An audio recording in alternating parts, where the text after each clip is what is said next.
Tamsin Reed knew three things about the Alpha King's torn robe. It had been ripped from the inside, it smelled strongly of honey cake, and the wolf inside it was already calling her their mate. She had repaired royal clothing for 7 years, but this was the first time a sleeve had proposed marriage. Then she drove her needle through the black wool and heard the wolf add, "Tell him to stop pretending he came here for a button." "There she is," a deep voice said inside the cloth. "Our mate. Tell him to stop pretending he came here for a button." Tamsin froze over the work table. Across from her, Mistress Odette was shouting at 3 junior seamstresses about crooked hems. The tall windows rattled in the winter wind. Someone in the corridor dropped a basket of brass buckles. None of those ordinary sounds explained the rough voice that had spoken from the king's robe. Tamsin slowly lifted her needle. The voice continued, much closer now. "Also, she has very nice hands." The door of the royal sewing room opened. King Orlan Voss entered with the expression of a man who had personally declared war on joy and expected everyone else to respect the decision. He was tall enough to make the doorway look poorly designed. His black hair was damp from the storm, and his dark coat carried the severe silver crest of the northern Pax. His face was handsome in the cold, inconvenient way of a statue that had learned to judge people. Behind him came Beta Merrick, carrying a stack of papers and the exhausted expression of a man who had not enjoyed a full night's sleep since becoming second in command. The king looked at Tamsin. Tamsin looked at the robe. The robe, in a voice only she could hear, whispered, "He practiced looking mysterious in the mirror." Tamsin bit the inside of her cheek. King Orlan's eyes narrowed. "Is something amusing, Miss Reed?" "No, Your Majesty." Tamsin lowered her gaze. "Your sleeve is." Merrick coughed into his fist. Orlan glanced at the torn robe as though it had betrayed him in front of the entire court. "It requires repair. That is generally why people bring torn garments to a sewing room." One of the junior seamstresses made a strangled noise. Mistress Odette turned around with a look that promised to remove Tamsin's soul and hem it into a curtain. Orlan did not look offended. That was almost worse. He simply watched Tamsin with a careful stillness that made her aware of every thread beneath her fingers. "The damage occurred during patrol," he said. The robe muttered, "He chased a fox through a thorn hedge because the fox stole his breakfast." Tamsin's needle stopped. Orlan's jaw tightened. Merrick closed his eyes. Tamsin looked from the robe to the king. "A very dangerous patrol." It was not dangerous. The fox was armed? Merrick made a sound like a man swallowing a coin. Orlan removed the robe and placed it on the work table. He did it with dignity, though the garment seemed eager to destroy what remained of it. "Repair the sleeve," he instructed. "Do not discuss its condition. That would make my work difficult." "You are a seamstress." "Exactly. We are famous for discussing fabric." For the first time, something changed in the king's face. It was not a smile. It was the distant possibility that a smile might one day be considered. The robe sounded delighted. "She is funny. We should keep her." Tamsin pushed her needle into the seam again. The moment the point pierced the black wool, the voice became clearer. It was not the voice of a human man. It carried the weight of a growl, the warmth of an animal curled near a fire, and the confidence of someone who believed every problem could be solved by biting it. "She is our mate," the wolf said. "Ask her?" Orlan's head turned sharply. Tamsin's heart stumbled. The wolf continued, "No, not like that. You will make it sound like an arrest." Tamsin accidentally pulled the thread too hard. The sleeve puckered. "Miss Reed," Orlan said, "are you unwell?" "I am perfectly well. Your face is red." "The room is warm. It is snowing." A very aggressive kind of warmth. Merrick turned away and studied a wall hanging with sudden devotion. The robe sighed. "He likes her." Tamsin stared at the sleeve. "He likes her hands, her voice, the way she frowns at crooked stitches, and the small silver thimble she keeps losing." "Bracken," Orlan growled. The wolf went silent. Tamsin's fingers tightened around the thread. So that was his name. Bracken. She had heard of the king's wolf. Everyone had. Bracken was supposed to be enormous, ancient, and dangerous enough to frighten enemy packs into surrender. No one had mentioned that he was a hopeless romantic with an interest in tailoring. Orlin looked at the robe. You have not met Bracken. Tamsin kept her eyes on her work. I did not say I had. You looked at the garment. It is difficult to repair a sleeve without looking at it. The king considered this. Bracken whispered, Good answer. Tamsin had possessed her strange gift since childhood. When she pushed a needle through cloth worn by someone else, she sometimes heard what that person had wanted to say, but had not. Most secrets arrived as faint fragments: a baker's apology, a guard's worry, a noblewoman's hidden grief. Her tools were ordinary steel needles, brass thimbles, and iron scissors. Silver was never used in her work. Ordinary silver was harmless to werewolves, but moonroot-treated silver could disrupt an alpha's wolf and cause dangerous weakness. That distinction was known to royal physicians and weaponsmiths, not to most tailors. Her gift also had two separate channels. A stranger's garment gave up only old emotional impressions when she stitched it. A garment recently worn by Orlin could carry Bracken's live voice, but only while Orlin remained nearby. An abandoned scarf could hold a fading mood, never a conversation. The gift had made her useful and lonely. People liked a skilled seamstress. They did not like a seamstress who could accidentally hear the lie stitched into a wedding coat. So Tamsin wore gloves whenever she could. She kept her gift private. She never sought secrets, and she certainly never intended to hear the private thoughts of the most powerful wolf in the kingdom. Orlin waited beside the table. How long will the repair take? If you stop staring at me, perhaps half an hour. Merrick's head turned. Orlin's stare became even more direct. I was not staring. You were measuring me with your eyes. I was assessing the room. The room is mostly made of women, thread, and one very nervous goat. Everyone looked toward the corner. The small goat belonging to the dyer's assistant had been hiding behind a basket of linen. It bleated once. Orlin looked back at Tamsin. There is a goat in the royal sewing room? There is now. Why? It followed the cabbage delivery. Bracken spoke from the robe with solemn approval. A creature of excellent judgment. Tamsin bent over her stitching before the king could notice that she was fighting another smile. Orlin remained. He did not leave after 10 minutes. He did not leave after 20. He stood beside the work table while Merrick read through reports and the women around them tried very hard not to glance at the Alpha King. At last, Tamsin tied off the new seam. Finished. Orlin reached for the robe. Their fingers touched over the fabric. The king's expression did not change. Tamsin heard another voice, quieter than Bracken's and unmistakably human. Her hands are shaking. Why? She looked up. Orlin was watching her fingers. The human thought had not come through the cloth as a sentence. It had arrived like warmth caught between layers of wool. Concern. Careful and restrained, but real. Tamsin withdrew her hand. The needle slipped. Bracken immediately declared, he wants to kiss the finger. Orlin's ears turned red. It was the first truly undignified thing Tamsin had seen him do. She decided, against all reasonable judgment, that she wanted to see it again. Orlin took the repaired robe. You will handle my clothing from now on. Mistress Odette dropped an entire box of pearl buttons. Tamsin blinked. I beg your pardon? Your stitches are precise. The royal sewing room has other precise stitches. Your observations are useful. I observed a fox stealing your breakfast. The king's eyes sharpened. How did you know about the fox? Tamsin's mind went completely blank. Bracken answered for her. Because you are terrible at keeping secrets. Tamsin coughed. I guessed, she said. Orlin studied her for one long moment. Then he turned toward the door. Bracken's voice followed him through the robe. Ask her to dinner. Orlin stopped. Merrick looked at the ceiling.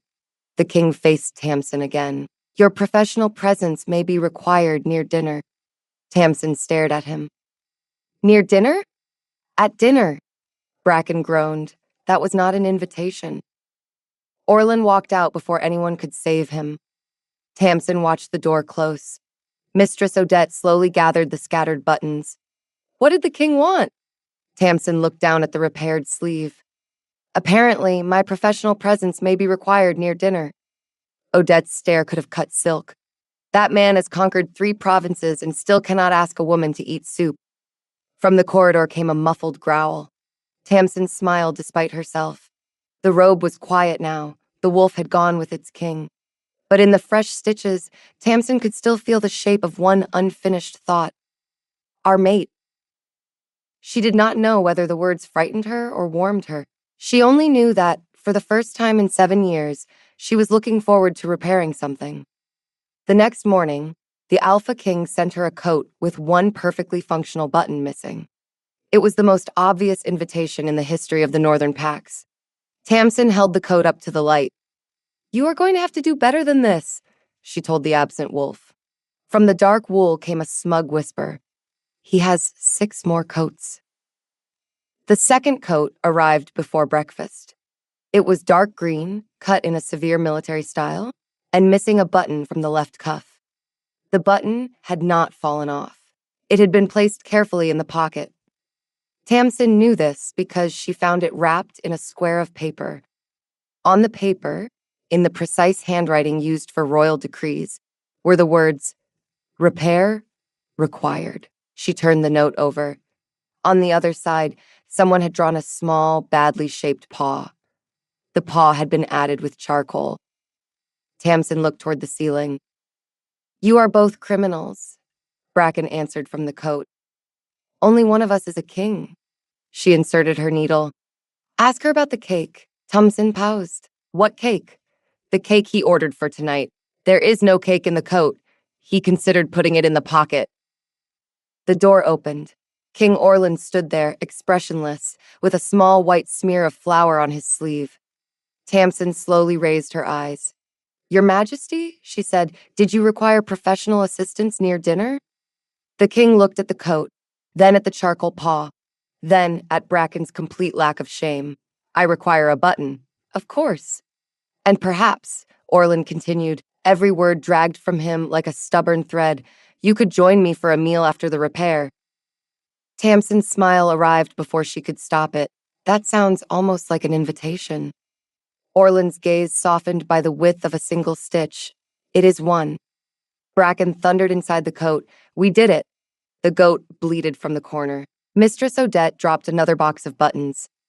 Tamsin reached for the green thread. The coat smelled of cold air, flour, and a king trying very hard not to look hopeful. She began to sew. Orlin's dinner was held in a small chamber overlooking the eastern courtyard. It had a round table, a fireplace, and no council members. Tamsin arrived with her sewing basket because she did not trust the phrase, after the repair, to mean that she could leave the basket behind. Orlin looked at the basket. You brought work. You brought a coat with a button removed by hand. The button was loose. It was in a paper envelope. A precaution. Bracken, somewhere beneath the coat, said he wanted an excuse. Tamsin sat down. The king sat opposite her, his posture so formal that the chair looked nervous. For several seconds, neither touched the food. Then Orlin reached for the honey cake at the exact moment Tamsin did. Their hands met over the plate. The king pulled back as if the cake had become a diplomatic incident. You may have it. We can share it. Bracken made a pleased sound. Orlin looked toward the fireplace. That is also acceptable. Tamsin cut the cake into 2 pieces. She gave him the larger one. He frowned at it. Why did you give me more? Because you are the king. I do not require more cake because I am the king. Then because you look as though you have never been offered the larger piece. The remark slipped out before she could soften it. Something quiet crossed his face. He took the smaller piece and placed it on her plate. I have been offered many things, he said. Most of them were not given freely. The room grew still. Tamsin did not reach for her needle. She did not want to hear something he had not chosen to say. Instead, she lifted her cup. Then tonight you may have cake without signing a treaty. Orlin's mouth moved. This time, it was almost certainly a smile. That is a generous arrangement. Bracken whispered, "Ask her to stay forever." Orlin coughed into his hand. Tamsin took a bite of cake and pretended not to notice. The evening continued with fewer disasters than expected. Orlin told her about the northern forests. Tamsin described the disastrous habits of palace nobles who insisted on wearing velvet during summer. He listened closely, especially when she discussed her goal of opening a proper workshop one day. "You should have one," he said. "That is a generous royal opinion." "It is not an opinion. Your work is excellent." The words were simple. They warmed her more than the fireplace. When the dinner ended, Orlin stood and offered his arm. Tamsin hesitated, then placed her hand against his sleeve. The cloth answered with a soft rush of wolfish triumph. "She is touching us." "Bracken," Orlin warned. "Do not ruin this." Tamsin looked up at the king. "Does he always talk this much?" Orlin's expression became resigned. "Only when he is pleased." "Then I suppose I should be grateful." "You should not encourage him." "I would never." Bracken snorted through the sleeve. Orlin escorted her to the door. He did not ask her to stay. He did not make a grand declaration. He only held the door open and watched until she reached the corridor. Tamsin walked away with the faint scent of honey and pine following her. Behind her, the king's coat whispered one last thing. "He is already planning tomorrow." Tamsin did not turn around, but she smiled all the way back to the sewing room. The first sign of trouble arrived sewn into Lord Vane's formal coat. It was a silver thread, thin as a spider's leg, and placed beneath the lining where no ordinary eye would see it. Tamsin discovered it while repairing a torn cuff. The thread gave off a bitter, medicinal smell. When her needle passed through it, the coat filled her mind with broken words. "The king must wear silver. Only through the oath. Keep the seamstress away from the collar." The voices faded before she could identify them. Tamsin sat back, her fingers numb around the needle. Mistress Odette was across the room, measuring a bishop's robe.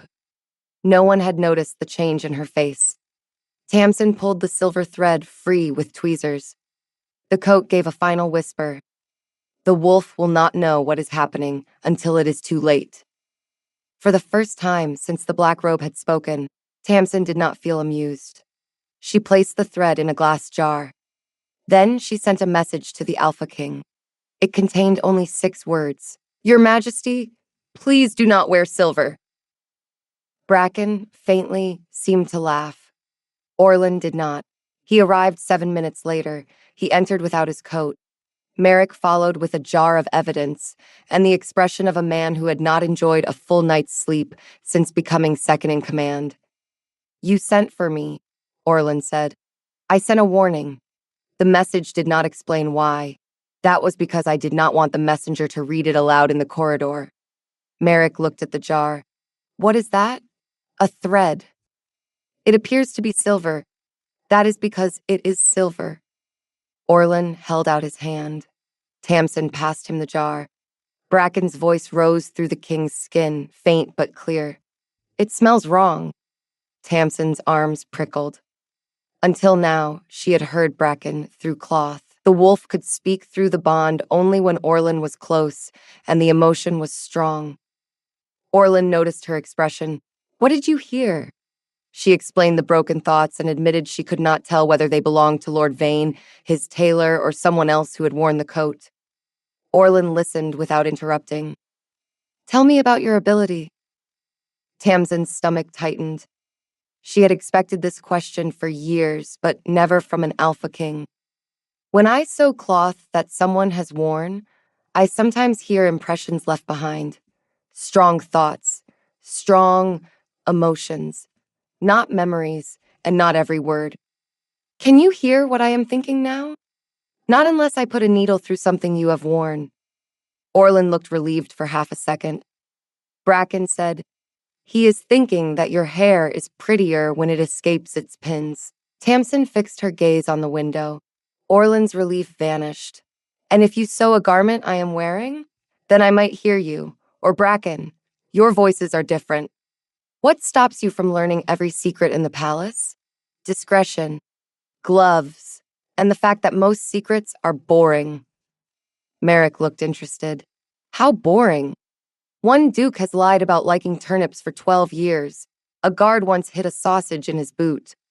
Did the sausage survive? No. Then perhaps that secret matters. Orlin ignored him. You have never reported these things? No. I mend clothes. I do not collect humiliating thoughts. The king studied her. Then he placed the jar on the table. You will examine the garments prepared for the moon oath ceremony. If they come through the ordinary repair room, they will, and I will not be locked away or followed by 6 guards.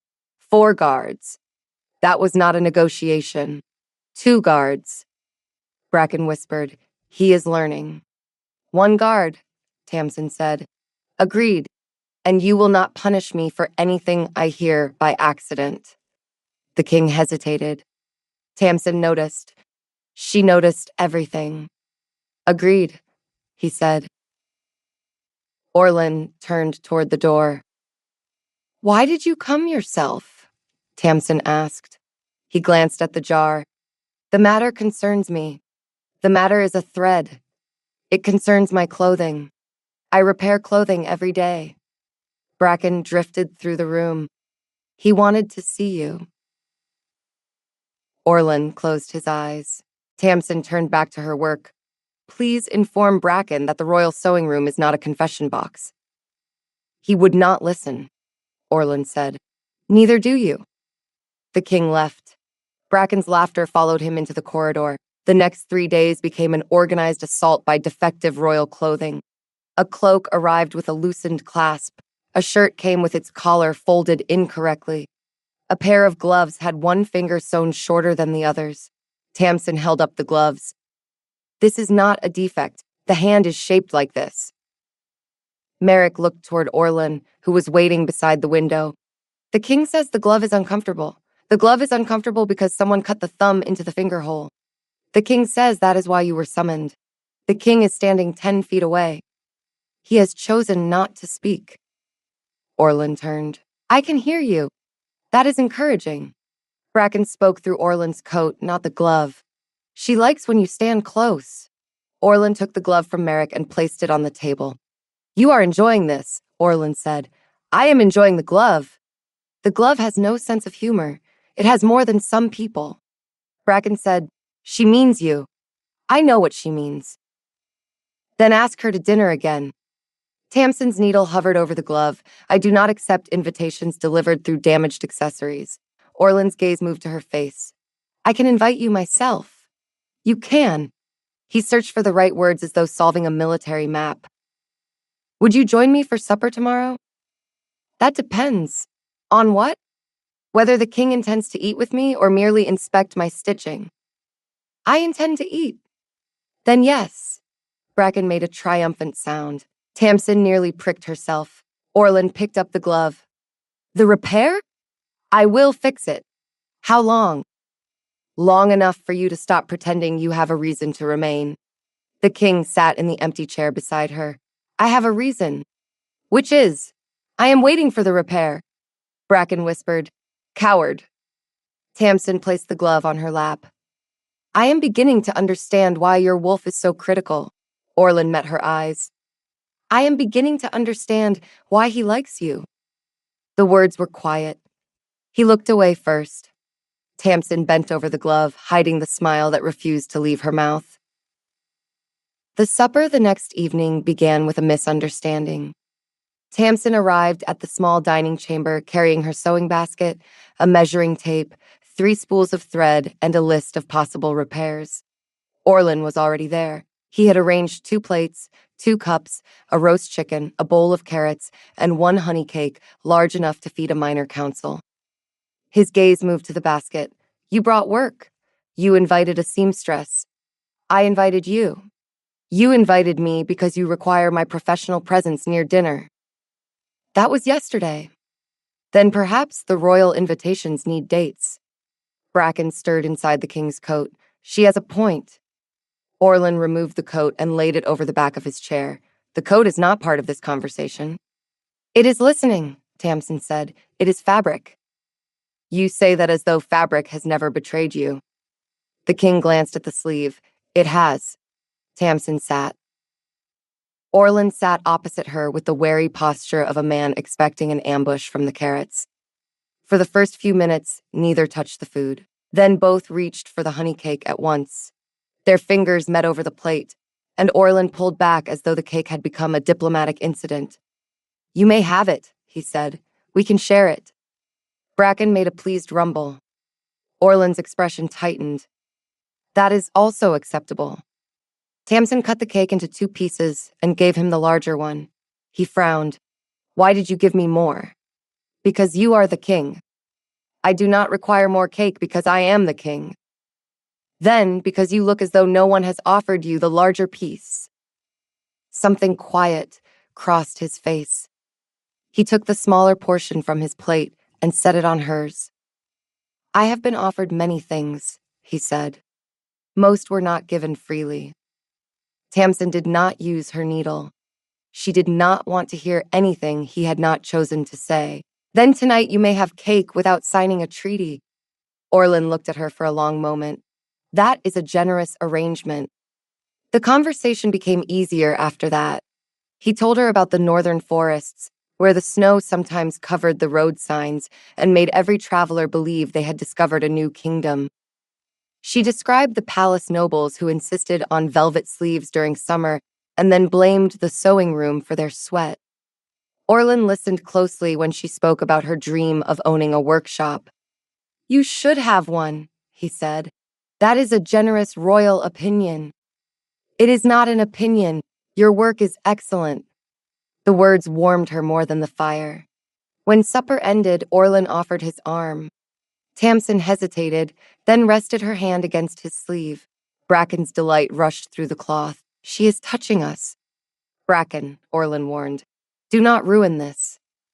Tamsin looked up. Does he always talk this much? Only when pleased. Then I suppose I should be grateful. You should not encourage him. I would never. Bracken snorted against the lining. Orlin escorted her to the corridor. He did not ask her to stay or make a grand declaration. He only held the door open and watched until she disappeared around the corner. Tamsin walked back to the sewing room with the faint scent of honey and pine following her. Lord Vane's formal coat arrived the next morning. The counselor wanted the left cuff narrowed and the inner lining reinforced. Tamsin noticed the silver thread only after her 3rd stitch. It was thin as a spider's leg and placed beneath the lining, where no ordinary eye would see it. The thread smelled bitter, like dried herbs boiled in a copper pot. When the needle pierced it, fragments flooded her mind. The king must wear silver, only through the oath. Keep the seamstress away from the collar. The thoughts vanished before she could identify the speaker. Tamsin sat back, fingers numb around the needle. Mistress Odette was across the room, measuring a bishop's robe. No one had noticed the change in Tamsin's face. Tamsin pulled the silver thread free with tweezers and placed it in a glass jar. The coat gave one final impression. The wolf will not know until it is too late. For the first time since the black robe had spoken, Tamsin did not feel amused. She sent a message to the king. Your Majesty, please do not wear silver. He arrived 7 minutes later.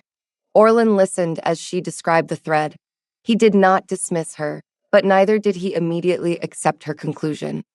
He requested 3 garments that had never been near Lord Vane's tailor.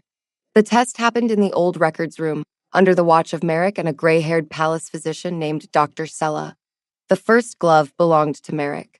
Tamsin repaired a torn seam and heard a single exhausted thought. I need a holiday. Merrick's face went blank. That was not private, Tamsin said. It was loud. I have never had a holiday, he replied. The glove agrees. The second garment belonged to a guard. It carried the smell of fear and the memory of a missing boot. The third garment was new and had never been worn. It remained perfectly silent. Dr. Sella inspected the stitching. Tamsin also identified which hand had tied each knot without being told. Orlin stood at the edge of the table. He did not look pleased by the test, but when it ended, he bowed his head. I believe you. Tamsin was surprised by how much the words mattered. You do not need to trust the ability, she said. You only need to judge what I do with it. Orlan's eyes lifted to hers. I am trying to do both, Bracken said. He has been trying since the first button. Orlan looked down at his perfectly repaired coat. That button was loose, Tamsin smiled. Of course it was. The investigation began quietly. Royal garments came to the sewing room under the harmless excuse of a ceremonial inspection. Tamsin recorded every thread, lining, and alteration. Orlan attended whenever counsel allowed it. The arrangement produced more comedy than evidence. One duke's jacket revealed that he had been pretending to enjoy turnips for 12 years. A lady's cloak carried a secret fear of geese. A captain's sash repeated the thought, I should not have challenged the cook to a duel. Merrick read Tamsin's notes and rubbed his forehead. Why is the palace like this? Because people are complicated, Tamsin said. People are exhausting. That is why your coat keeps asking for a holiday. Orlan tried to keep his face stern. He failed when the captain's sash repeated the duel story for the 4th time. Tamsin saw the corner of his mouth move. Was that a smile? She asked. No. Your face disagrees. My face serves the crown. Bracken's voice came from his waistcoat. His face serves you. Orlan reached for a pile of linen and dropped it over the waistcoat. The linen muffled the wolf. Tamsin laughed so hard she had to sit down. Orlan watched her with a helpless softness that disappeared when he noticed Merrick watching him. Do not, Orlan warned. Merrick raised both hands. I have said nothing. Your eyebrows did. The first useful clue came from a ceremonial sash belonging to Lord Vane's secretary. Tamsin was repairing a split near the gold border when the cloth carried a sharp burst of heat. Do not let the woman replace the collar. The thought was followed by the smell of smoke, metal, and bitter leaves. Tamsin stopped. This was worn near the king's wardrobe. The secretary denied it. He claimed he had never entered the restricted corridor. His sash disagreed. Tamsin could not use that as evidence, so she inspected the garment. There was pale dust caught between the gold threads. Dr. Sella identified it as residue from a rare moonroot compound. In small doses, it caused weakness and dizziness. In an alpha, it could disturb the balance between human control and wolf instinct. The silver thread was not the poison. It was the carrier. The plan became clearer. The thread would be sewn into Orlan's ceremonial collar. The moonroot would release when the collar warmed against his skin. During the moon oath, incense would make the reaction stronger. The attack would look like a loss of control rather than poisoning. Merrick wanted to arrest Vane immediately. Tamsin objected. If you arrest him now, he will say the thread came from any tailor in the palace. He has a suspicious number of tailor connections, Merrick said. Suspicion is not proof. Orlan looked at her. What do you need? The original order for the silver thread, the person who delivered it, and proof that the moonroot was intended for your collar. You have a plan. I have a needle. That is not the same thing. It has carried me through worse than court politics. Bracken sounded pleased. We should give her a sword. She has scissors, Orlan said. Tamsin lifted the large tailor's shears from the table.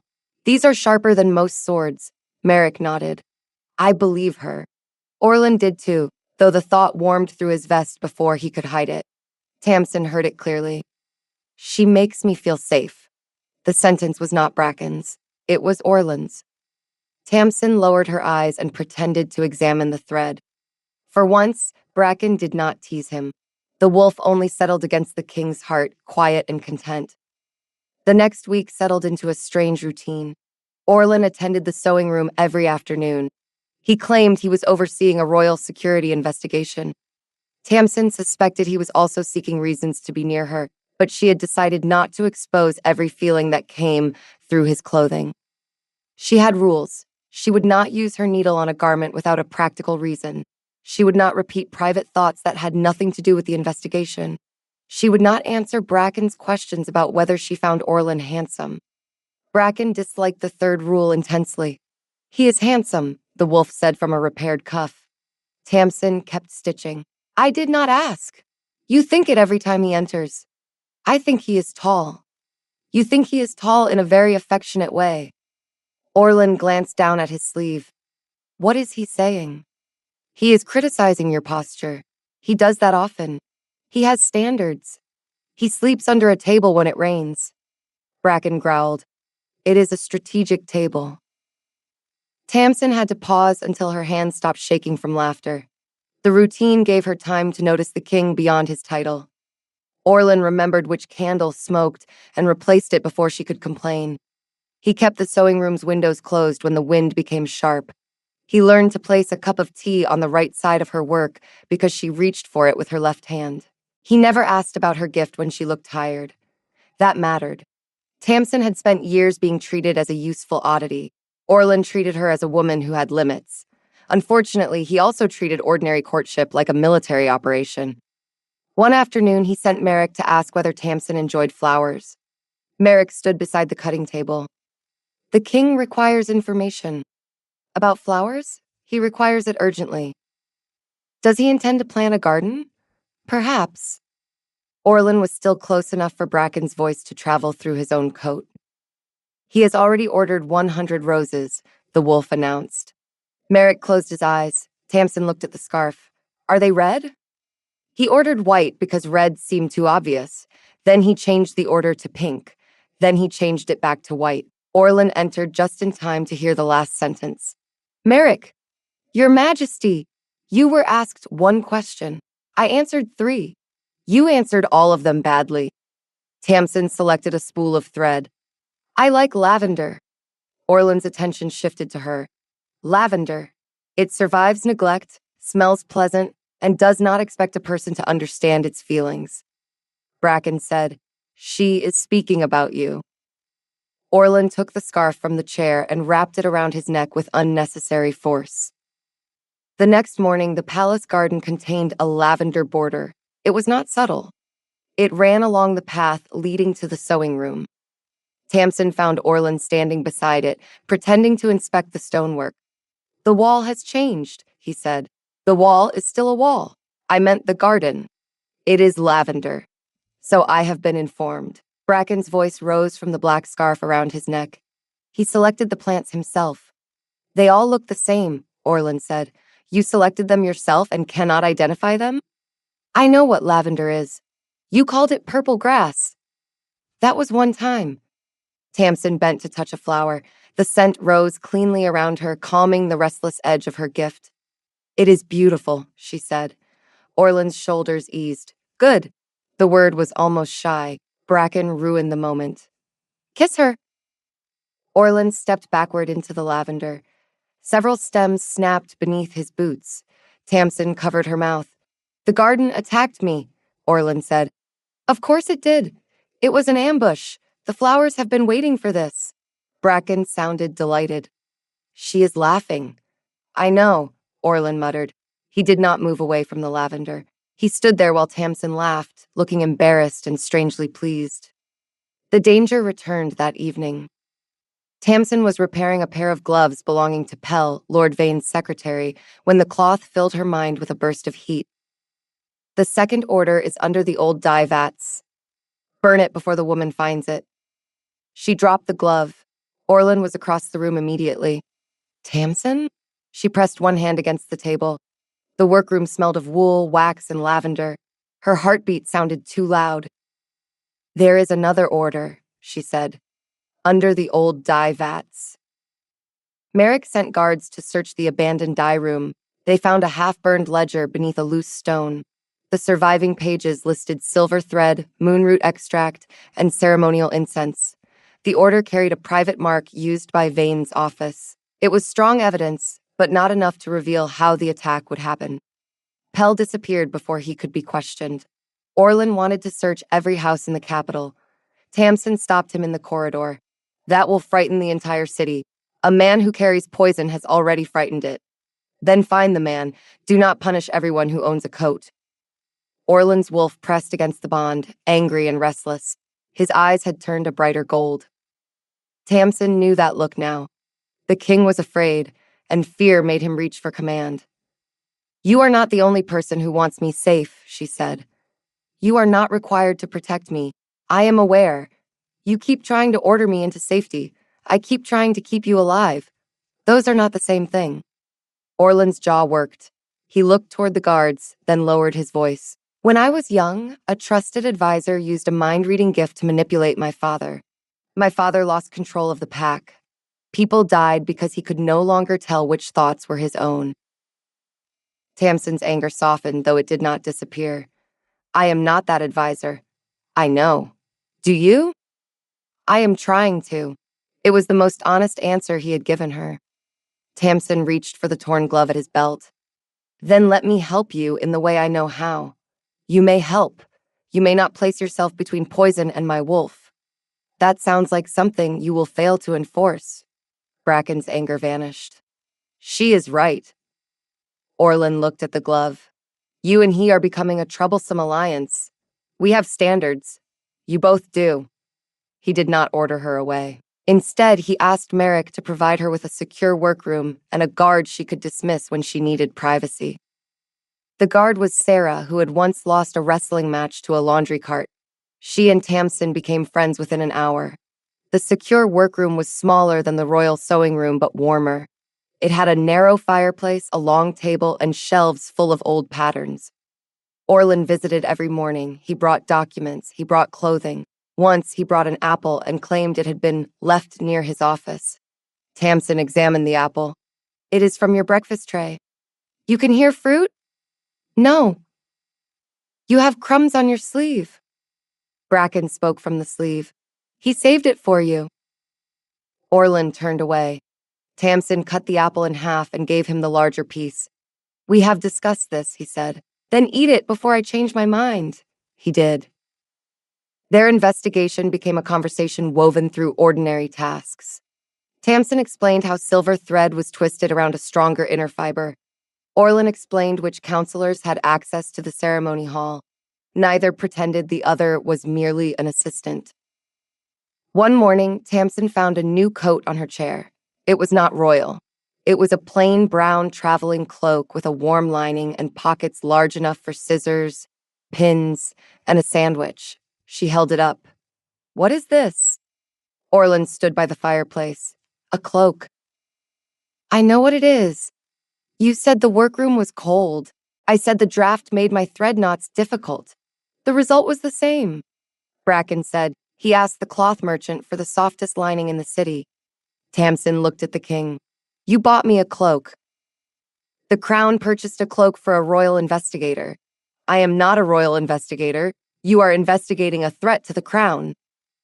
Then why are the pockets shaped for sewing tools? Orlan's gaze moved to the pockets. The merchant recommended them. Did the merchant also recommend my favorite color? The king's silence answered her. Tamsin put on the cloak. It fit perfectly. For a moment, neither spoke. Then she touched the inner lining with a fresh needle. The cloth carried one gentle thought. Please like it. Tamsin looked at Orlan. He was watching the floor. I do, she said. His head lifted. You do? The cloak is warm. The pockets are useful. The color is sensible. Sensible? You chose brown. It will hide thread dust. Bracken groaned. She is complimenting the practical features. I value practical features, Tamsin said. Orlan's expression softened. So do I. That is why you married a council ledger. I have not married a council ledger. It spends more time with you than I do. Merrick entered, carrying another stack of papers. That can be arranged. Orlan and Tamsin both looked at him. Merrick placed the papers on the table. I was speaking of the ledger. Bracken whispered, coward. The search of Vane's offices found nothing. That was the trouble with clever conspirators. They did not keep poison in a desk drawer labeled poison. Vane's rooms contained books, sealed letters, 3 silver candlesticks, and a portrait of a dog he claimed to hate. Tamsin examined the portrait's dusty frame. It was not clothing, so her gift remained silent. Still, she noticed a scratch on the wood where a hidden compartment had been opened. Merrick found the compartment empty. This is becoming irritating, he said. Most mysteries are irritating before they become useful, Tamsin replied.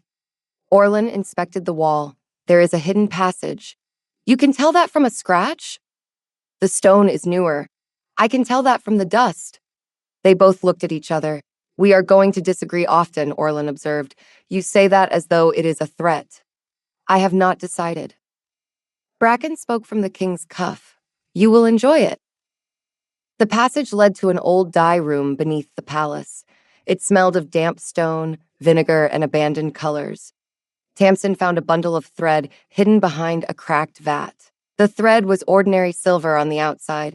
Inside, it contained a hollow fiber filled with powdered moonroot. She did not need to sew it to know it was dangerous. The powder tingled against the glass vial. Orlin's hand closed around the hilt at his waist. We have enough. We have enough to know someone made it, Tamsin said. We do not have enough to prove who ordered it. The ledger carries Vane's mark. His clerk can claim the mark was copied. The half-burned order was beneath his dye vats. His servants may have used the room. Orlin's eyes narrowed. You are determined to make this difficult. I am determined to make it hold. The king looked at her, and this time he did smile. You sound like a general. I sound like a seamstress who does not want to be hanged for a mistake in evidence. You will not be hanged. I appreciate the promise. It was not a promise. Then make it one. Orlin stepped closer. I promise that no one will punish you for telling the truth. The words entered the cold room and remained there. Tamsin could have touched his coat. She did not. She wanted the promise to belong to his spoken voice alone. Bracken, for once, stayed silent. The following morning, Tamsin was accused of stealing a royal seal. She discovered this when 4 guards entered the secure workroom and found a wax pouch beneath her cutting table. Sarah swore. Merrick looked furious. Orlin looked dangerous. Tamsin looked at the pouch. That was not there yesterday. You expect us to believe you? Said the captain of the guards. Tamsin picked up the pouch with a pair of tongs. You are welcome to believe whatever makes your morning easier. The captain opened the pouch.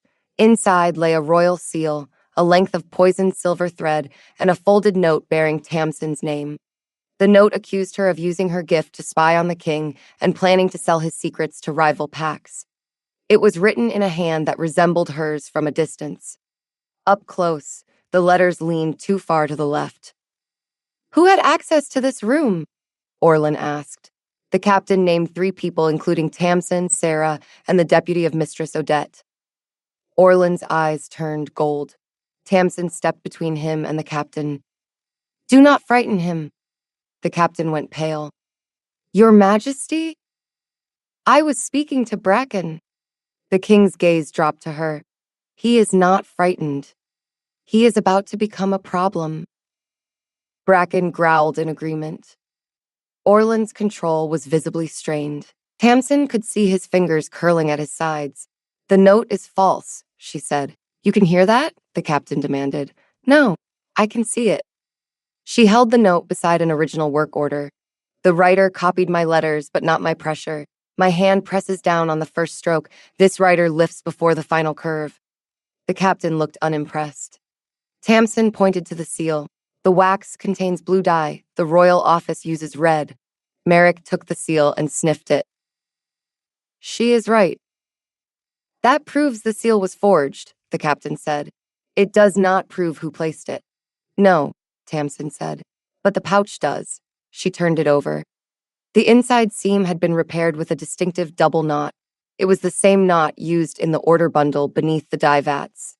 This pouch came from Vane's contracted workshop. The captain finally looked uncertain. Orlin spoke with quiet authority.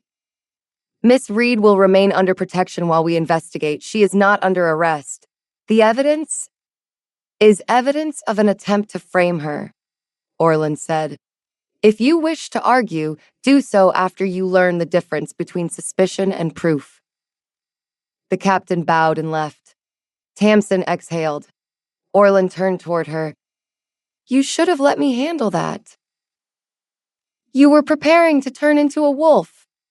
I was not, Bracken said. We absolutely were. Tamsin looked at the king. You see the problem. Orlin rubbed his forehead.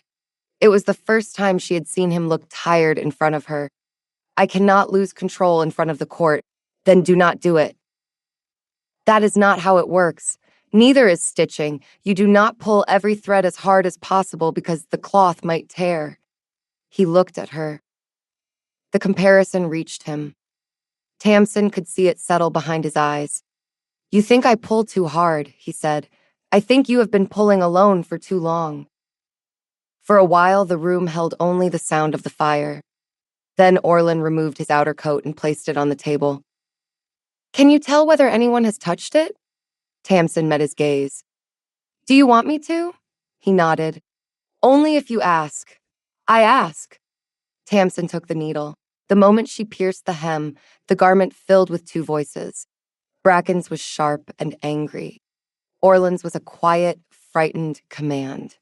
Keep her safe. Keep her near. Do not let her see how afraid you are. Tamsin withdrew the needle. She did not repeat what she heard. Orlin did not ask. Instead, he reached across the table and covered her hand with his. It was not a command. It was not an accident. It was a choice. After the accusation, Orlin moved Tamsin to a private workroom beside his study. He called it a security measure. Tamsin called it an overreaction. Bracken called it an excellent arrangement. The room had a narrow bed, a work table, and a window looking over the palace courtyard. It also had 3 guards outside, a locked door, and a breakfast tray delivered by a servant who watched Tamsin as though she might conceal a conspiracy inside a thimble. I am not a prisoner, Tamsin told Orlin. No, the door is locked. To keep others out. The guards are outside to keep others out. The breakfast servant inspected my toast. That was because you asked him whether it had been poisoned. It was a reasonable question, Bracken said from the king's sleeve. She should have asked about the jam. Orlin gave the sleeve a murderous look. Tamsin lifted her cup. I am beginning to understand your wolf's priorities. He is not helping. He has found the jam. The king's mouth twitched. The investigation continued despite the confinement. Mistress Odette brought old pattern books. Sarah brought gossip from the guards. Merrick brought documents and the expression of a man slowly discovering that every royal problem involved thread. The evidence pointed toward Vane's deputy, Pell. Pell had ordered the moon root, visited the old dye room, and possessed the forged pouch. Yet no one knew where he had gone. Tamsin studied the remaining piece of the half-burned order. The ink was water-stained. A line of numbers had survived near the bottom. Those are not prices, she said. Merrick leaned over the table. They could be measurements. They are stitch counts. She compared them with the ceremonial patterns in Odette's book. The numbers described the distance between the collar seam and the throat. Orlin's face hardened. The poison is not intended for the entire garment. It is intended for one precise line of stitches. Tamsin found the pattern for the moon oath collar. It had been changed 2 months earlier, after Vane's council office requested a wider silver border. The requested border would place the poisoned fiber directly against the king's skin. We can replace the collar, Orlin said. Then Vane will know we discovered the plan. Let him know. He may change the method.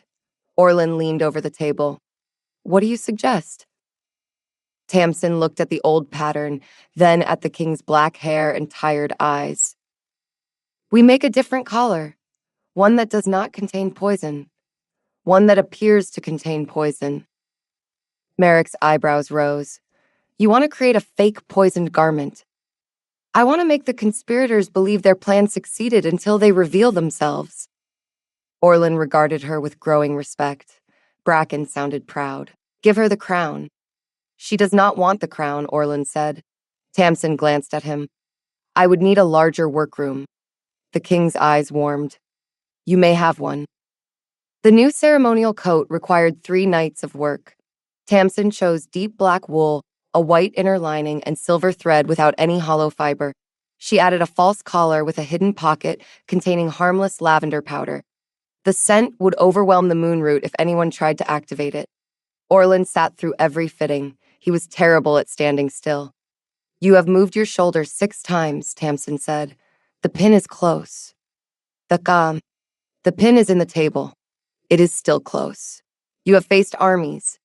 Armies do not approach my throat with needles, Bracken said. He likes it when you measure his neck. Tamsin stopped with the tape in her hands. Orlin looked at the ceiling. The wolf has no discipline. Neither do you. I have considerable discipline. You have brought me 4 unnecessary garments this week. They required repair. One was a scarf with a loose thread, a dangerous loose thread. One was a handkerchief. It had been folded incorrectly. One was a sock. The sock had a hole. Tamsin raised a brow. Orlin's ears reddened. A small hole. Bracken sighed. He wanted you to see his ankle. Tamsin laughed. Orlin looked offended for exactly 2 seconds before the offense collapsed under the weight of his own embarrassment. The work brought them close. Tamsin measured his shoulders. He held the lantern while she worked. His hands were scarred from years of patrols, but he handled the delicate silver thread with surprising care. He told her about his mother, who had taught him to mend a torn saddle strap. She had died before he became king. His father had died later, leaving Orlin a throne and a pack that expected perfection from a grieving young man. Tamsin told him that she had learned to sew from her grandmother. Her ability had appeared when she repaired a neighbor's wedding coat. The coat had shouted that the groom intended to run away. The groom had, in fact, run away. After that, Tamsin learned to keep her hands gloved. You have spent your life hiding a gift, Orlin said. I spent my life avoiding trouble. Those are not always different. You would know. He looked down at his sleeve. Bracken has been trying to arrange my marriage since I was 19. To whom? Everyone, Bracken interrupted. No, only to people with terrible personalities. That is not better.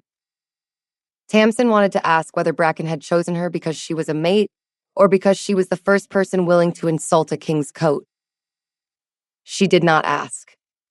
The question became unnecessary when Orlin took the finished coat from her hands. I trust you, he said. It was not a romantic confession.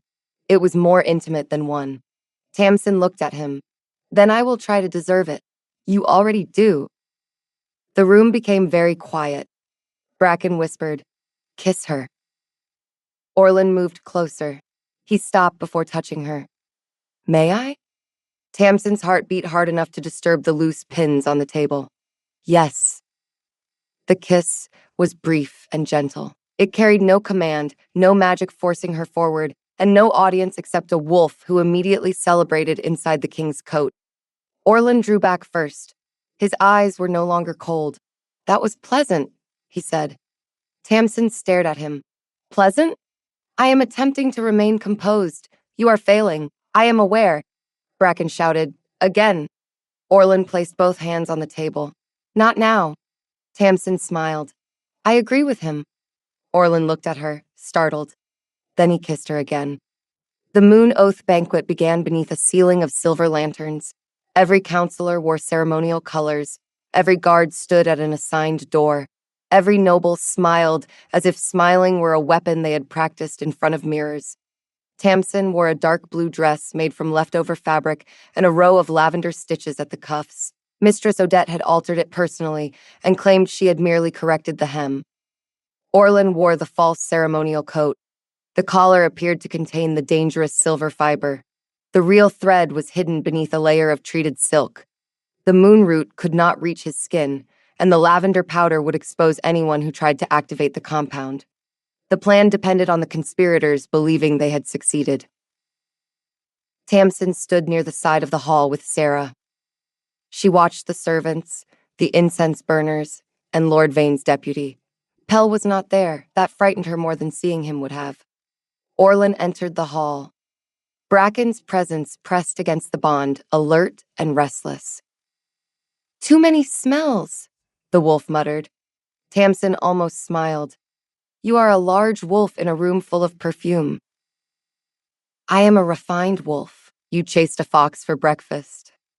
The fox was disrespectful. The oath began. Vane stepped forward to present the ceremonial clasp. His face was calm. His fingers did not shake.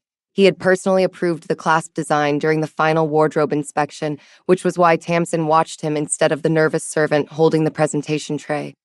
Tamsin noticed a small burn on his right thumb. The clasp carried the same bitter scent as the silver thread. She moved before anyone could stop her. "Do not attach that," she said. The music faltered. Conversation died across the hall. Vane smiled. "The royal seamstress is interrupting the moon oath. The royal seamstress is preventing you from poisoning the king." The accusation moved through the room like a cold draft. Orlin did not look at Vane. He looked at Tamsin. She stepped closer and lifted the clasp with a pair of silver tongs. The interior contains moonroot powder. The same compound was found in the hidden thread and the dye room ledger. Vane's smile did not move, but his eyes did. "You have no proof that I placed it there." "Not yet." He pulled a small metal lever on the clasp. Nothing happened. Vane stared at it. Tamsin waited. Orlin's shoulders rose slightly, as though he were trying not to laugh during a murder accusation. Bracken said, "The clasp is embarrassed." Vane pulled the lever again. The false collar released a puff of lavender powder directly into his face. He sneezed. It was not a dignified sneeze. It was a full, helpless explosion that sent powder across his beard. The hall remained silent for 1 second. Then a young noble coughed to hide a laugh. His grandmother failed to hide hers. Tamsin took the clasp from Vane's hand. "Thank you." "For what?" "Demonstrating the mechanism." Vane's face darkened. "This is a trick." "Yes," Tamsin said. "It is the trick we prepared after finding your real collar." Merrick entered with guards carrying the half-burned ledger, the hollow silver thread, and a bound man whose coat bore the double knot from Vane's workshop. Pell had been found in the old dye room, hiding inside a barrel marked "Winter Linens." The barrel had been empty. Pell had not been. When Merrick pulled him out, the man had been holding a torch, a second order, and half a sandwich. He was going to burn the order, Merrick explained. He was also eating. Tamsin looked at Pell. "You hid in a linen barrel with a sandwich?" Pell's face turned red. Bracken said from Orlin's coat, "A poor criminal and a worse cook." Orlin's mouth twitched. Vane tried to speak over the evidence. He claimed the ledger was forged, the thread had been planted, and Pell had acted alone. Tamsin held up the clasp. "Then you will not mind explaining why you knew the lever was there." Vane went silent. That was the moment the court understood. The evidence was completed by the royal physician, who confirmed the compound, and by the master of the dye stores, who identified Vane's private mark. Pell confessed when he learned that the moon root would permanently damage his own wolf senses if he continued to inhale it. The conspiracy had been designed to make Orlin look unstable and force the council to appoint a temporary regent. Vane had expected the king to lose control during the oath. He had not expected a seamstress to replace the entire collar with one designed to embarrass the attacker. Orlin stepped toward Vane. The king's voice was calm. "You attempted to weaken the crown during a public oath." Vane bowed stiffly. "I acted for the stability of the kingdom. You acted for control of it." The guards removed Vane's counsel chain.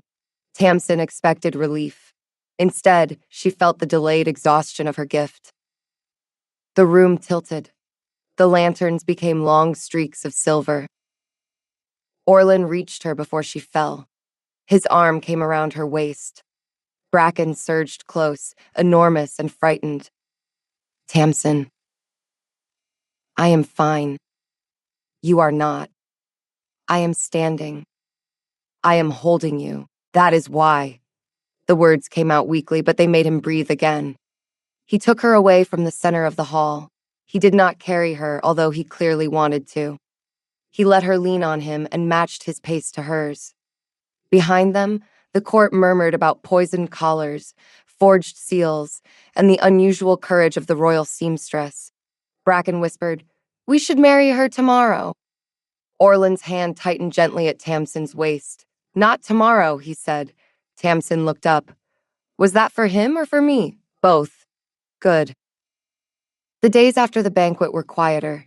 though the palace did not become less ridiculous. Lord Vane was removed from the council and placed under guard while the court reviewed the evidence. Pell confessed to every detail except the sandwich.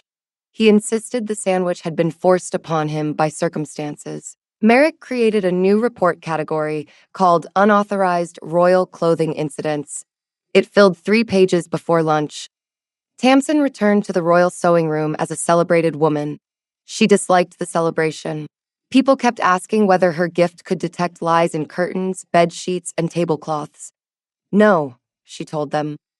What about carpets? Only if someone has worn the carpet. That answer caused more questions, so she began wearing gloves again. Orlin did not like the gloves. He said nothing, but every coat he wore carried a low growl of complaint. They make it difficult to reach her, Bracken said from his repaired coat. They protect her privacy, Orlin replied. They are ugly. They are practical. You only say that because she made them. Tamsin pretended to be absorbed in a hem. The gloves are practical. Thank you, Orlin said. That was not for you. I know. The king stopped bringing damaged clothing. Instead, he arrived with finished garments that required inspection before public appearances. Tamsin saw through the change immediately. You are now using important clothing as an excuse. The garments are important. This robe has no loose threads. It may develop one. You are planning to damage it? I would never. Bracken said. He considered it. Orlin closed his eyes. I am surrounded by betrayal. You are surrounded by witnesses, Tamsin corrected. The first public change came 3 days later. The Royal Herald announced that Tamsin Reed had been appointed Royal Seamstress and Keeper of Ceremonial Garments. The title came with a proper workshop, a salary, and authority over every ceremonial order in the palace. Mistress Odette congratulated her by handing her 6 invoices and saying, "Do not become foolish because the king looks at you." I will try. Try harder. Tamsin moved into the new workshop before sunset. The space had tall windows, clean work tables, shelves for cloth, and a small door leading directly into the palace garden. The lavender border had grown. It was now surrounded by a low iron fence to protect it from Orlin's boots. The king visited after supper. He stood in the doorway, no longer pretending to inspect the hinges. Tamsin looked up from a roll of blue wool. Are you here about a garment? No. A button? No. A dangerous, loose thread? Not this time. Bracken's voice came from the collar of Orlin's coat. He practiced this invitation for an hour. Orlin's jaw tightened. Bracken. Tamsin set down the wool. I am listening. That is the problem, Orlin said. It is also my most useful skill. He entered the workshop and closed the door behind him. The evening light made the black fabric of his coat look soft. I want to invite you to dinner, he said. You have done that before. This is different. How? There is no damaged clothing, no investigation, no royal order, no professional reason. Tamsin waited. Orlin took a breath. I would like you to come because I want to see you. The words were simple. They were also very difficult for him. Tamsin smiled. That sounds like an invitation. It is. Then yes. Bracken gave a victorious howl. Orlin's composure broke. He looked at the coat as though he might throw it into the fireplace. He is happy, Tamsin explained. He is unbearable. He is your wolf. I am aware. You could tell him to stop. I have tried. Have you tried asking nicely? Orlin looked offended. He is a wolf. Perhaps he responds to manners better than his king. The king took her hand. He did it carefully, giving her enough time to pull away. She did not. His thumb rested against the side of her glove. Bracken's voice softened until it sounded less like a grand announcement and more like a contented animal beside a fire. She is ours. Tamsin heard the possessiveness in the word and gently turned her hand. I am mine first, she said. Orlin's gaze rose to hers. I know. That answer mattered more than the wolf's. He lifted her gloved hand and kissed the knuckles. And I would like you to choose me. Tamsin's chest tightened. You are the Alpha King. That is not an answer. You have a castle. Not an answer. A very large wolf. He is not an advantage in every situation. Bracken objected loudly. Tamsin laughed. I am considering it. Orland's expression became solemn. How long will that take? You have waited 32 years to learn how to invite someone to dinner. I believe you can wait another week. A week? Perhaps two. Bracken groaned. Orland looked toward the ceiling. He is going to destroy another coat. Then I will charge you for the repair. The crown can afford it. I am not asking about the crown. He looked back at her. I can afford it. That is better. The formal court hearing took place 1 week later. Vane's orders, the dye room ledger, the poisoned thread, Pell's confession, and the forged pouch were presented before the council. Tamsin was called to explain how she had found the first clue. She did not describe every secret she had ever heard. She explained the limits of her gift, the practical reason for each repair, and the way the same emotion and scent appeared in connected garments. One counselor asked whether she could hear his thoughts at that moment. No, Tamsin replied. Your coat is hanging on a chair. The counselor looked at the coat as though it had personally betrayed him. Another asked whether she could use her ability against an enemy. Only if the enemy has worn something I am legally permitted to repair. Then your gift is limited. Most useful things are. Orland sat at the head of the council table. He did not interrupt her. He did not answer for her. When she finished, he gave the council a new law protecting craftspeople who encountered supernatural information through their work. No one could be forced to use a gift without consent. No one could be punished for a secret accidentally heard while performing lawful duties. Any evidence collected through such an ability had to be supported by physical proof. The council approved the law. Tamsin received more than a title. She received the right to sign her own work. That afternoon, she embroidered her name inside a new royal coat, Tamsin Reed. The letters were small and neat. They belonged to her. Orland found her standing over them. It is beautiful, he said. You cannot see it when I wear the coat. I can know it is there. That is different. It is enough. Bracken spoke from the garment. He wants his name beside hers. Tamsin looked at Orland. He rubbed the back of his neck. Perhaps. You could learn to embroider. I can thread a needle now. You can threaten a needle. The distinction is important. She handed him a scrap of cloth and a length of thread. Try. Orland sat at the work table. His first attempt produced a shape resembling a wounded spider. Tamsin stared at it. It is a wolf, he said.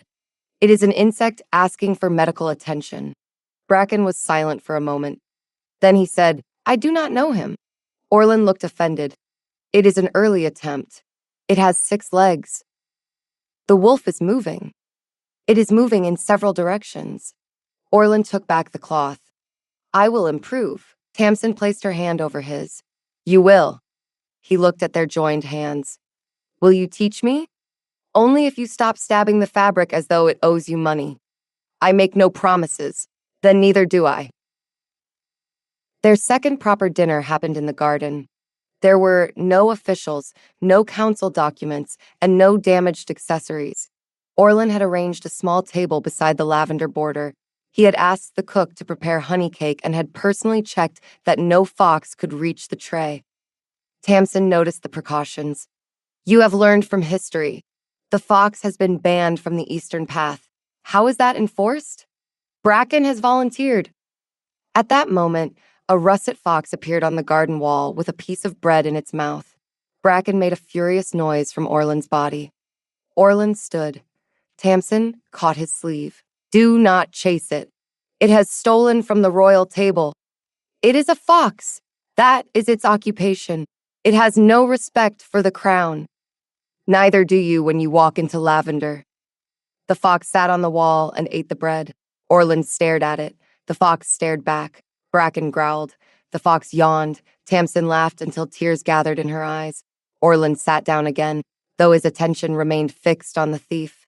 It is laughing at me, he said. Perhaps it has heard about your courtship. The fox has not heard anything, Bracken said. It knows. You are encouraging him, Orland told the fox. The fox finished the bread, turned around, and disappeared into the hedge. Orlin looked at Tamsin. You are enjoying this too much.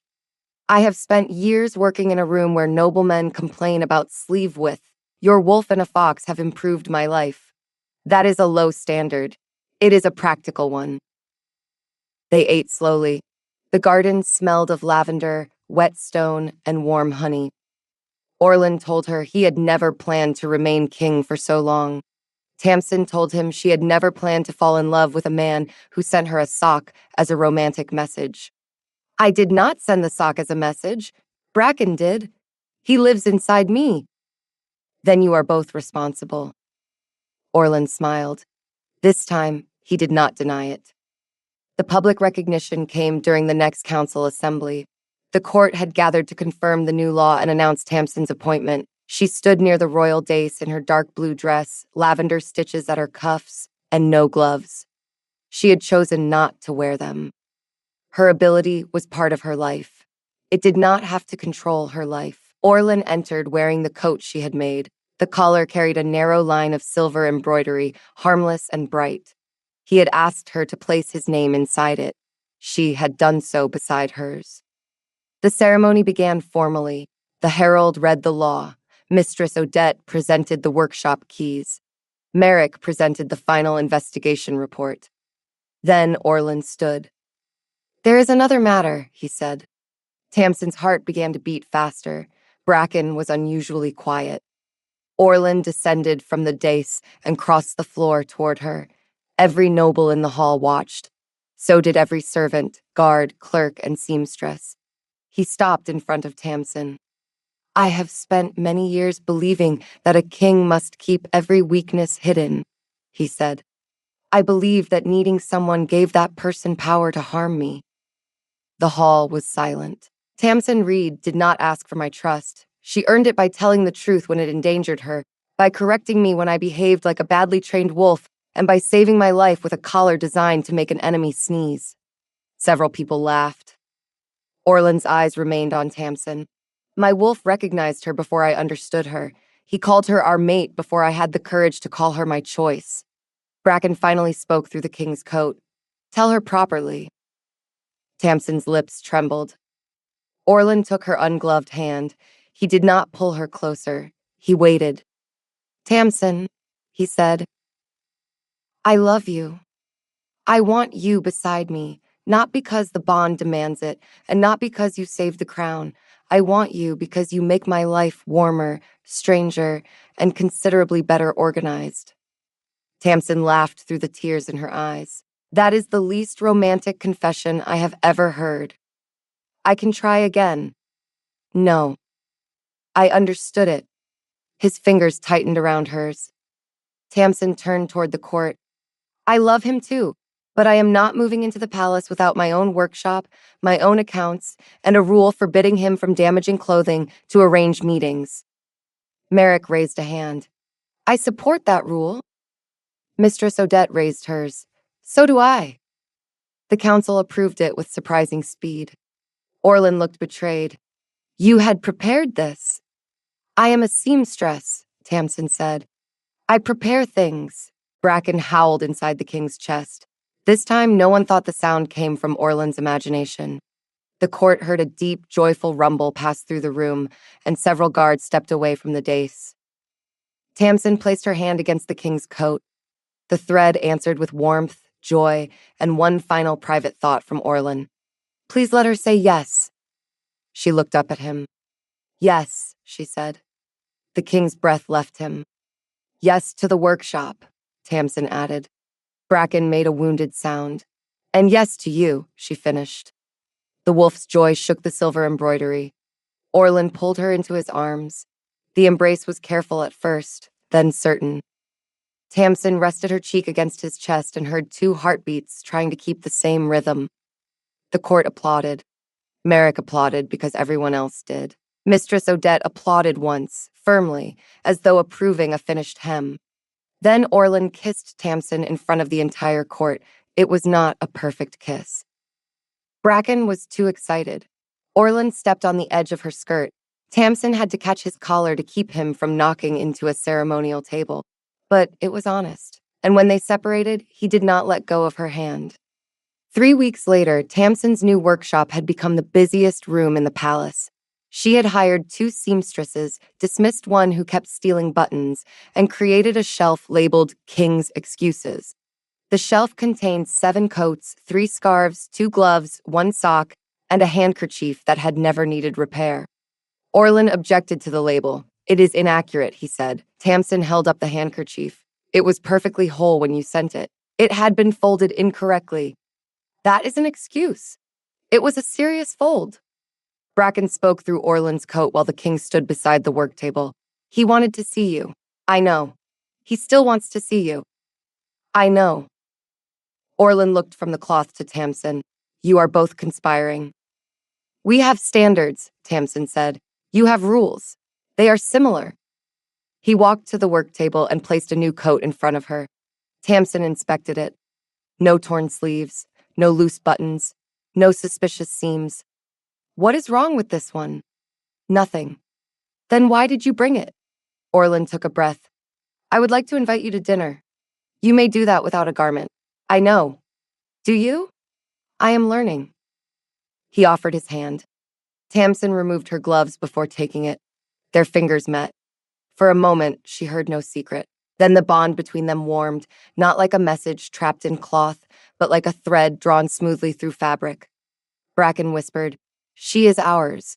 Tamsin turned her hand in Orlin's. "I am mine first." Orlin's answer came without hesitation. "I know." The words settled something inside her. She closed the workshop door, left the king's coat on the shelf, and walked with him into the evening. Behind them, Bracken attempted to drag the handkerchief from the shelf. It fell to the floor. Tamsin turned around. "Do not damage another garment." "It was already folded incorrectly," Orlin called. "I heard that." "You were supposed to." She laughed and returned to him. The Alpha King took her hand in public, without a command, a disguise, or a convenient torn sleeve. The palace saw him choose her. Tamsin saw the lonely man beneath the crown. Bracken saw the dinner waiting at the end of the path. For once, all 3 of them agreed that the future looked very good. The night before the false collar was finished, Tamsin woke to a sound beneath her window. It was not a howl. It was a soft scrape followed by a heavy sigh. She opened the shutters and found a giant black wolf sitting in the garden. Bracken looked up at her. He had a spool of lavender thread in his mouth. Tamsin stared down at him. "You stole that from my work table." The wolf placed the spool carefully on the stones. "You cannot deny it. I saw you." Bracken lowered his head. "Do not look ashamed. You are a king's wolf, not a badly trained hound." He lifted one paw and pointed toward the palace wall. Tamsin leaned farther from the window. A narrow line of silver dust ran along the path beneath the wall. It had not been there at dinner. Her amusement disappeared. She pulled on her cloak and went downstairs. The guards challenged her at the door. Tamsin showed them the royal workshop key and explained that she was checking the garden's night lighting. This was not true, but it sounded official enough to pass. Bracken led her along the path. He moved without a sound despite his size. Tamsin followed the silver dust to a small service gate. The lock had been opened recently. Beyond it, the old dye room lay dark beneath the palace. Tamsin touched Bracken's shoulder. His fur was warmer than she expected, and the bond between them opened like a door. "Danger," the wolf said. "I know. Stay behind me." "That is not a request, is it?" "It is a wolf request. It sounds exactly like an order." Bracken looked back at her, his ears flattened. "Tamsin Sikhet.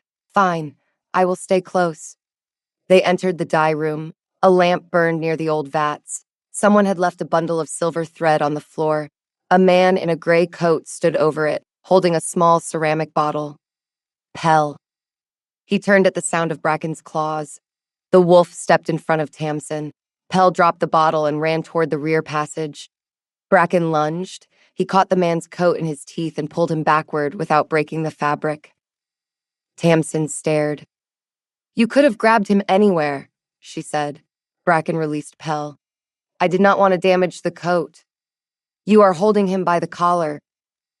"The collar was already defective." Pell scrambled toward the door. Tamsin threw a measuring cord around his ankles. She had used the same cord to measure Orland's sleeve length that morning. Pell fell with a surprised grunt. Bracken placed one enormous paw on his back. "Now we wait," he said. "For the guards? For him to apologize." Pell did not apologize. Bracken leaned down. Pell apologized immediately. Orland arrived with Merrick and 6 guards, despite the agreement about 1 guard. He transformed back before entering the room, but his shirt was torn at the shoulder and his hair was full of snow. Tamsin looked at him. "You brought 6. There was an emergency." "The emergency was your wolf catching the secretary. That is generally considered an emergency." Bracken turned his head toward Orland. "She handled the rope. I can see that. She also told me not to bite him." Orland looked at Tamsin. "You had to tell him?" "He was considering it." "He was not. He suggested the idea with enthusiasm." Merrick bound Pell's wrists. The man's confession came in pieces. Vane had promised him a place in the new regency. The second collar was already hidden in the banquet hall. The incense had been prepared in a sealed burner beneath the oath platform. It was enough to explain the plan, but Pell did not know where Vane kept the original order. Orland dismissed the guards and faced Tamsin. "You should not have come here alone. I was with Bracken. That is not what I mean. You are about to say I should have waited." "You should have waited." Tamsin crossed her arms. "You are welcome to say something unexpected." Orland looked toward Bracken, who had become suddenly interested in the wall. "I was afraid," the king said. Tamsin's anger lost its shape. "I know. No. You know when I am afraid, because my clothes carry it. I am telling you now." The admission was rough and unpolished. It was also more valuable than a perfect speech. Tamsin stepped closer. "I was afraid too." "You did not look afraid." "I am a seamstress. We learn to hold the fabric steady while our hands shake." Orland reached for her hand. He stopped before touching it. Tamsin closed the distance herself. Their fingers met in the cold dye room. Bracken's satisfaction filled the bond. "Good," he said. Orland looked at the wolf. "Do not comment. I am making a useful observation. You are celebrating. I have waited 32 years. Tamsin laughed softly. The moment became lighter, but not less intimate. Orland brushed a fleck of silver dust from her cheek. "Come back to the palace," he said. "As an order? As a request. Then I will." After that night, Orland tried to be honest more often. He was not good at it. His first attempt occurred during a morning fitting. Tamsin pinned the shoulder seam while he stood on a small wooden platform. "I am glad you are here," he said. Tamsin looked up. That was direct. "I have been practicing." "With whom?" "Merrick." Merrick, sorting buttons nearby, looked alarmed. "I did not agree to this. You told me to say what I meant. I told you to stop sending me clothes." Bracken spoke through the coat. He said both things. Tamsin's needle slipped. The king caught her wrist before she could prick herself. "Careful," he said. His hand remained around hers longer than necessary. Tamsin noticed. So did Merrick. Bracken made a sound that suggested the wolf had begun keeping a diary. "You may let go," Tamsin said. Orland released her. "Of course. You look disappointed." "I am not. Your face is. My face is loyal to the crown. Your face needs better training." Merrick placed a button over his eyes. The fitting continued. Orland moved whenever Tamsin needed to pin the fabric, but never when she was holding a needle. He remembered not to touch the silver thread. He even learned that a seamstress needed room around her elbows. By lunch, he had improved enough to be useful. By evening, he had stepped on 3 scraps of silk, dropped a box of pins, and frightened a visiting ambassador by appearing silently behind him. Tamsin found him in the workshop doorway, holding a bundle of ruined fabric. "I have brought compensation. That is my discarded cloth. It was near the door. You picked it up from the floor. It seemed appropriate. You are the most powerful man in the kingdom. I am aware, and you are offering me scraps. They are good scraps." Bracken said he wanted to bring flowers, but he stepped on them. Orlin slowly placed the fabric on the table. Tamsin looked at him and smiled. "Leave the scraps," she said. "You want them? I can use them for pincushions. Then I will bring more. Please do not destroy perfectly good fabric for my pincushions. I will try to destroy only bad fabric." That is not reassuring. He left with a smile hidden in the corner of his mouth. The week before the banquet, Tamsin and Orlin took their first walk beyond the inner palace. The city had been preparing for the moon oath. Stalls sold sugared nuts and winter ribbons. Children chased each other around the fountain. Musicians tested their instruments beneath the archway. Orlin wore a plain dark cloak. Tamsin wore the brown traveling cloak he had given her. The disguise failed immediately. Every wolf in the market noticed him. They belonged to guards, merchants, and visiting pack families. One gray wolf bowed, another wagged its tail. A third attempted to steal Orlin's glove. "Why are they doing that?" Tamsin asked. "They recognize the Alpha King." "You are disguised." "The disguise is not effective for wolves." A small white wolf climbed onto a vegetable cart and stared at him. Bracken called from inside Orlin, "That one is judging your boots." "I do not care. You care very much." The white wolf yipped. Tamsin turned to Orlin. "What did it say?" "Nothing." Bracken answered, "It said the boots are unfashionable." Tamsin glanced at Orlin's boots. "They are practical." "Thank you," Orlin said. "That was for the boots." He looked wounded. They bought honey cakes from a market stall. The seller recognized Orlin despite the cloak and immediately gave him 4 cakes. "For the royal wolf," the seller said. Orlin accepted them with dignity. Bracken said he should give one to Tamsin. Orlin gave Tamsin 2. "You are learning," she told him. "I have been instructed." At the edge of the market, a sudden noise startled the horses pulling a flower cart. One horse reared and the cart began to roll toward a group of shoppers. Tamsin moved first. She seized the lead rope, planted her feet, and spoke to the horse in the calm voice she used with frightened animals. Orlin caught the cart's side and held it steady. The horse stopped trembling. Tamsin rested her forehead against its nose. Orlin watched her with open admiration. "You knew exactly what to do," he said. The horse was frightened, not dangerous. Most people would have shouted. Most people do not understand horses. Bracken said, "We understand her." Tamsin smiled at the horse. "You are becoming sentimental." "I have always been sentimental." "You chased a fox. The fox stole breakfast." "You have mentioned this." Orlin helped the flower seller fix the cart. When they walked away, he offered Tamsin his arm. This time, she took it without hesitation. Their shoulders brushed as they moved through the market. The contact was ordinary. It was also the most public thing they had done together. The possibility of being seen did not frighten her as much as it once had.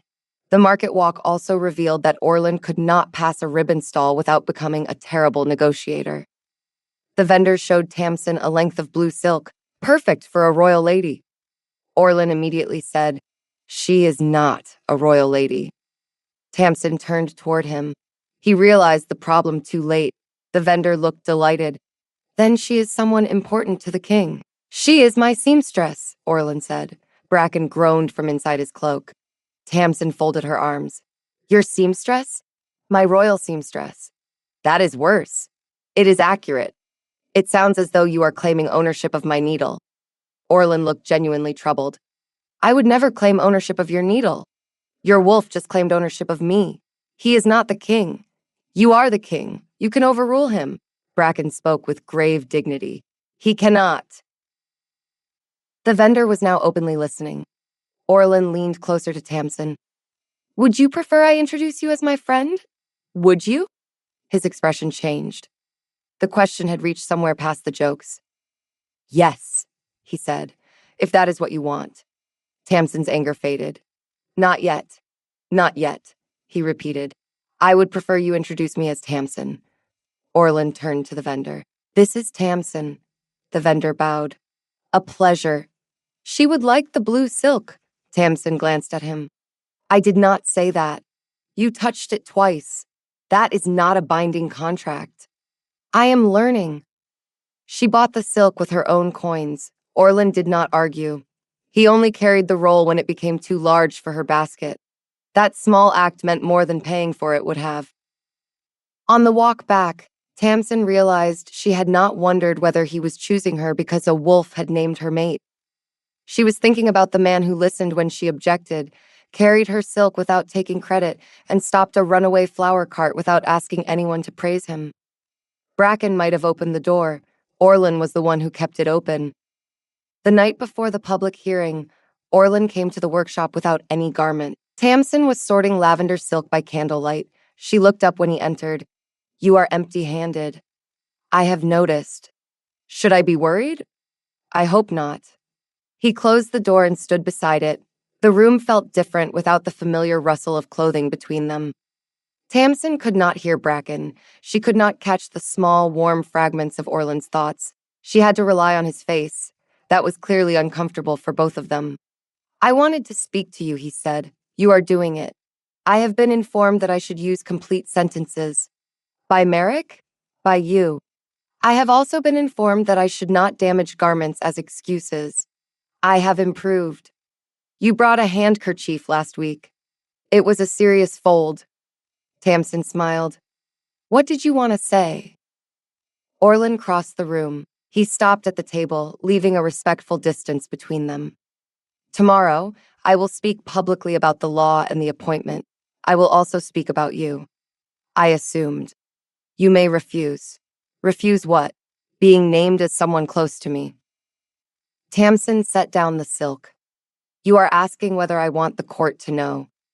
I am asking whether you want them to know because you choose it, not because Bracken announced it through a sleeve." The sincerity in his voice made her throat tighten. "I do not want to be hidden," she said, "but I do not want to become a royal ornament either." "You will not. You cannot promise how the court will behave." "No, I can promise how I will behave." He came around the table. "You will keep your workshop. Your accounts will remain separate from the crown. You will take commissions from anyone you choose, provided you do not sue rival war banners during a treaty." "That seems fair. And if you ever want to leave the palace, I will not stop you." Tamsin looked down. "You make it very difficult to argue with you when you are reasonable." "I can return to being unreasonable. Please do not." Orlin reached across the table and touched the blue silk. "You are the first person who has looked at me and seen something besides the crown." "I saw the crown," Tamsin said. "It is difficult to miss." "You also saw the man underneath it. He was hiding behind a torn sleeve." Orlin's laugh was quiet and surprised, as if he had not expected his own voice to make the sound. Tamsin came around the table and stood before him. "You do not have to make a speech tomorrow," she said. "I do. You do not have to say anything you are not ready to say." "I am ready." "How do you know?" Orlin took her hand. "Because I am afraid, and I am still going to do it." That was the right answer. Tamsin leaned up and kissed him first. There was no wolf to interrupt, no damaged fabric to reveal what he felt, only the quiet warmth of his hands and the faint scent of pine caught in his hair. When they parted, Orlin rested his forehead against hers. "Tomorrow," he whispered. "Tomorrow." Outside the window, the palace bells marked midnight. Somewhere in the corridor, Merrick shouted that a royal sock had gone missing. Orlin closed his eyes. Tamsin laughed against his shoulder. "Do not say it," she warned. "I was not going to." "You were." "I was thinking it. That is worse." The missing sock was found beneath Bracken's sleeping cushion. He refused to return it until Tamsin promised to mend it personally. Orlin glanced down. "Are you comfortable?" "I am." "You can tell me if you are not." "I know. You are allowed to change your mind." Tamsin stopped beneath a hanging row of blue ribbons. "So are you." Orlin considered her words. "I do not intend to." His answer warmed her more than the cloak. Thank you for listening. If this story made you laugh, hit that like button and subscribe so you never miss our next story. We'll see you in the next one.